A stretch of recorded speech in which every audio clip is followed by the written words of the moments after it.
अस्सलाम वालेकुम, मैं हूं फैसल अजीज खान और आप देख रहे हैं मेरा यूट्यूब चैनल। बार बार सवाल हो रहे हैं केयर टेकर गवर्नमेंट कब आएगी और कब होंगे इलेक्शंस। अब चूंकि ज्यादा बात हो रही है, पिछले 24 घंटों के अंदर ये डिस्कशन सबसे ज्यादा हो रही है। केयर टेकर गवर्नमेंट आ रही है, बीबीसी को इंटरव्यू दिया ख्वाजा आसिफ ने। लेकिन इस सारी सूरत हाल से एक और बड़ा सवाल है, और बड़ा ये मुतालबा रहा है। मौलाना फजलुर रहमान साहब का मुतालबा रहा है, ये मुतालबा रहा है आसिफ अली जरदारी साहब का मुतालबा रहा है, ये मुस्लिम लीग नून का सबसे बड़ा मुतालबा था, पीटीएम का सबसे बड़ा मुतालबा था इंतखाबात का। अब इसे भाग रहे हैं मरियम साहिबा इंतखाबात के चक्कर में, बाकी सिनेरियो अलग है। तो ये गेम है क्या? केयर टेकर गवर्नमेंट कब आ रही है, कौन बना रहा है केयर टेकर गवर्नमेंट, किसका नाम लिया जा रहा है, ये सारी चीजें। लेकिन इन तमाम चीजों से ज्यादा अहम बात जो इमरान खान साहब एक पूरी कैंपेन लेकर चल रहे हैं, इंतखाबात कराओ, और पूरी कौम कह रही है किसी भी पार्टी से उसकी वाबस्तगी हो, कितना ही उनका लीडर पॉपुलर हो पॉपुलर नहीं हो, लेकिन इंतखाबात कराओ, क्योंकि हम बहुत बुरे एक बहरान के अंदर खड़े हुए हैं। फैसले नहीं हो रहे, जो फैसले होंगे वो इंतहाई खतरनाक होंगे इस गवर्नमेंट के लिए।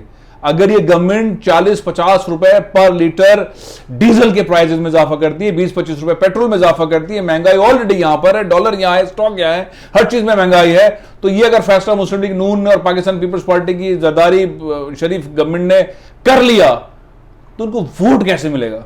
तो ये तो फैसला नहीं करने वाले, इसलिए कहा जा रहा है केयर टेकर गवर्नमेंट पहले आएगी।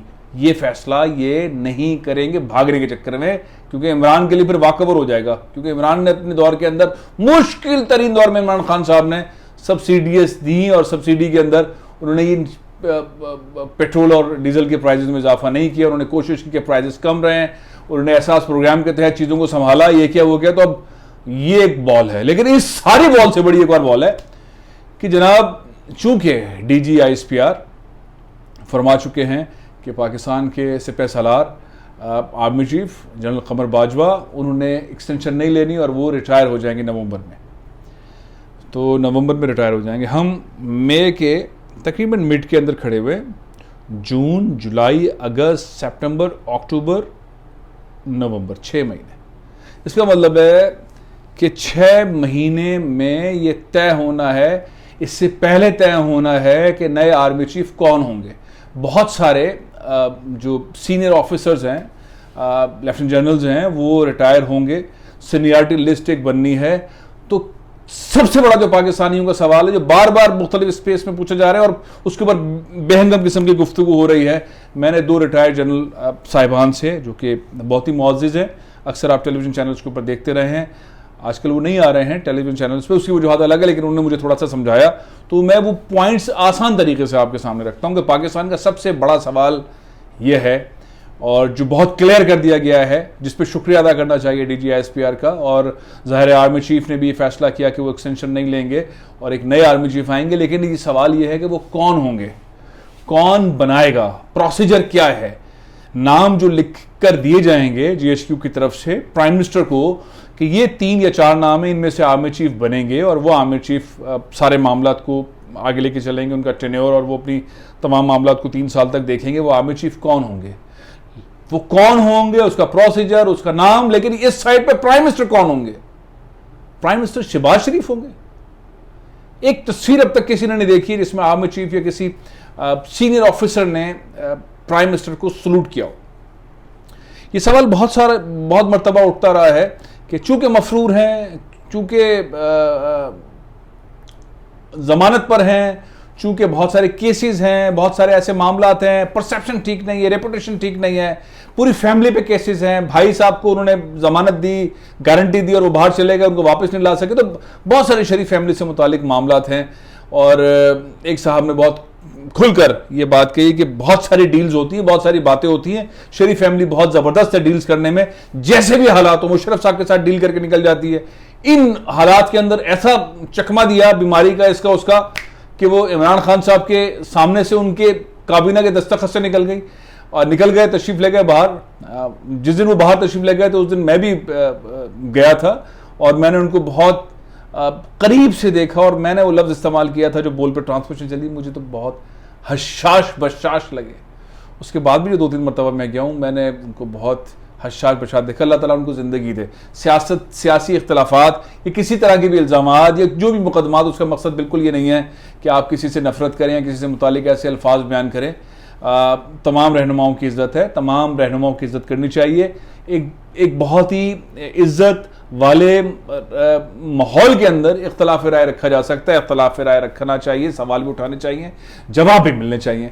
लेकिन यहाँ सवाल सबसे बड़ा यह है कि अगर वज़ीर आज़म पाकिस्तान शहबाज शरीफ साहब हैं और GHQ ने उन्हीं को नाम लिखने कर देने हैं और ये मामला जाहिर है कि नवंबर के पहले वीक, दूसरे वीक के अंदर उससे पहले हो जाना है और बहुत सारे आर्मी चीफ के लिए कैंडिडेट्स होंगे, बहुत सारे सीनियर रिटायर्ड हो चुके होंगे, तो क्या शहबाज शरीफ साहब मुकर्रर करेंगे आर्मी चीफ को?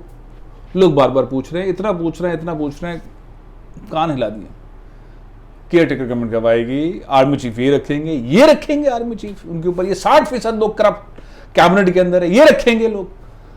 तो अब कौन रखेगा, क्या होगा? तो एक मफरूजा कह लें या मुख्तलिफ लोगों का तजिया कह लें, या जो आर्मी को ज़्यादा जानते हैं या पॉलिटिकल सिनेरियो के अंदर रखते हैं, उनकी बात, और थोड़ा सा मेरा तजिया कि ये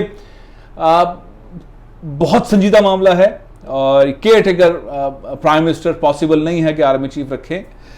शहबाज शरीफ साहब के पास भी इतना टाइम नहीं है कि वो एक घंटा बांध लें, एक घंटा पेट्रोल और डीजल के प्राइजेस को बढ़ा करने वाला घंटा वो नहीं चाहते कि ये बांधे, वो अपने गले में नहीं लटकाना चाहते। तो इस वक्त जो 2 पॉइंट के ऊपर जरदारी शरीफ गवर्नमेंट जो है, उनकी फैमिली की गवर्नमेंट है, वो निकलना चाहते हैं इससे कि इलेक्शन रिफॉर्म्स थोड़े से कर लिए जाएं, 3 चीज़ों को कर लिया जाए।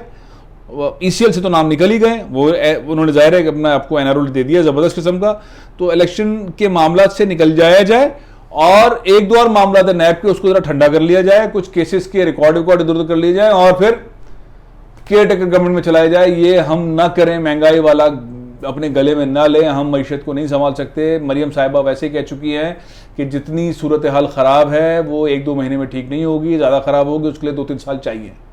अब ये है सूरत हाल। तो इसका मतलब ये हुआ कि केयर टेकर गवर्नमेंट मुस्तकबिल करीब में कभी इम्कानात है, यानी कि 2 महीने के अंदर अंदर, यानी कि बजट ये गवर्नमेंट पेश करेगी, बजट के साथ साथ ये इकोनॉमिक पॉलिसी और रिफॉर्म्स की चीज़ें कुछ पेश कर देंगे, डंडा डोली करके चलाएंगे इस सिनेरियो को, आंख मचौली वर्ल्ड बैंक के साथ खेलेंगे और इंटरनेशनल एजेंसीज के साथ खेलेंगे। और फिर उसके बाद केयर टेकर गवर्नमेंट जुलाई के अंदर सामने नज़र आ रही है। जुलाई, अगस्त, अक्टूबर सितंबर के एंड में और अक्टूबर में इंतखाबात, और नवंबर में जो नए प्राइम मिनिस्टर होंगे पाकिस्तान के, अब कोई भी हो सकते हैं, लेकिन ज़्यादातर लोग कह रहे हैं कि जिस तरह की वाइब्स इस वक्त इमरान खान साहब की चली हुई हैं, इमरान खान साहब को जिस तरह से निकाला है, ज़्यादातर लोग उनके साथ हैं। लेकिन बहरहाल इलेक्शन रिफॉर्म्स एक बीच में एक ऐसी चीज़ है जो बहुत सारी चीज़ों को रोकेगी, चलाएगी, क्या होगा, लेकिन माहौल सबका इलेक्शन की तरफ है। तो कभी इम्कानात इस वक्त ये है, पॉपुलरिटी ग्राफ जो है वो इमरान का इस जगह पे है, फिर नून का है और फिर पीपल्स पार्टी का है, या पीपल्स पार्टी नून का करीब है। तो ज़्यादातर लोगों की ख्याल ये है कि इमरान खान साहब दोबारा वज़ीर आज़म आ जाएंगे, और इमरान खान साहब अगर वज़ीर आज़म दोबारा नहीं आते और ये सारी पार्टियाँ मिलकर उनके खिलाफ इलेक्शन लड़ती हैं, तो जाहिर है कि इमरान खान साहब के लिए बहुत टफ होगा। लेकिन जो भी वज़ीर आज़म आएगा इलेक्टेड, जो मजबूत वज़ीर आज़म होगा, जो 5 साल के लिए होगा, वही कहा है बहुत ही सीनियर रिटायर्ड जनरल ने कि वो वज़ीर आज़म के पास नाम आएंगे और वही आर्मी चीफ का तय करेंगे। शहबाज शरीफ साहब या care taker prime minister army chief का फैसला नहीं करेंगे, क्या होगा।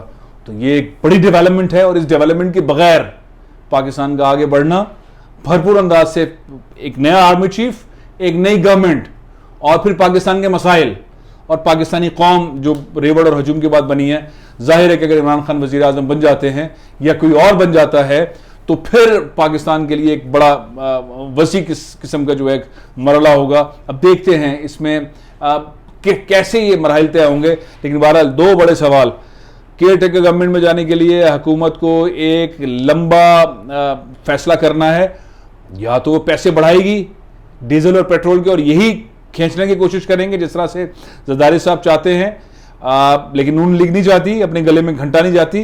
जरदारी साहब इसलिए चाहते हैं कि अगर ये घंटा लेके चलेंगे तो ये गंदे होंगे और वोट हमें मिलेंगे। तो ये सियासत दोनों के अंदर चल रही है। अब देखते हैं क्या होता है। कमेंट कीजिएगा, जरूर कमेंट कीजिएगा और ये भी बताइएगा आपके ख्याल में अगला आर्मी चीफ कौन।